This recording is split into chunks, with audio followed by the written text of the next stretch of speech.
আপনি কি জানেন বাচ্চাদের দেহ থেকে মালাকুল মাউত কিভাবে রূহ বের করে নেয় এবং মালাকুল মাউত কেমন আচরণ করে তাদের সাথে?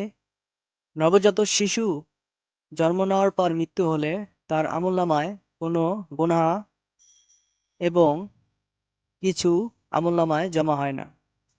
শিশুরা নিষ্পাপ, পবিত্র ও গুনাহমুক্ত।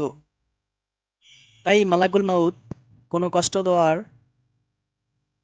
ছাড়াই বাচ্চাদের রূহ কবজ করে নেয়। মৃত্যুর পর বাচ্চাদের সরাসরি বেহেশতে নিয়ে যাওয়া হয়, যেখানে তারা হযরত ইব্রাহিম আলাইহিস সালামকে এবং তার স্ত্রী সালাহ আলাইহিস সালামের দায়িত্বে থাকে। এরা কিয়ামত পর্যন্ত জান্নাতেই বসবাস করবে। কিয়ামতের পর তার পিতামাতা কাছে চলে যাবে। যদি তাদের পিতামাতা জাহান্নামী হয়, আল্লাহর কাছে তাদের জন্য দোয়া চাইবেন বাচ্চারা। আল্লাহ তাআলা তাদের সুপারিশ করার ক্ষমতা দিয়েছেন।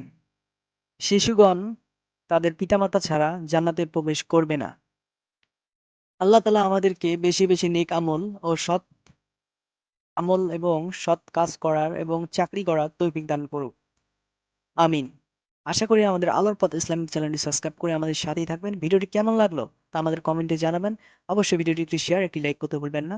আল্লাহ হাফেজ। নেক্সট ভিডিওতে আবার দেখা হবে।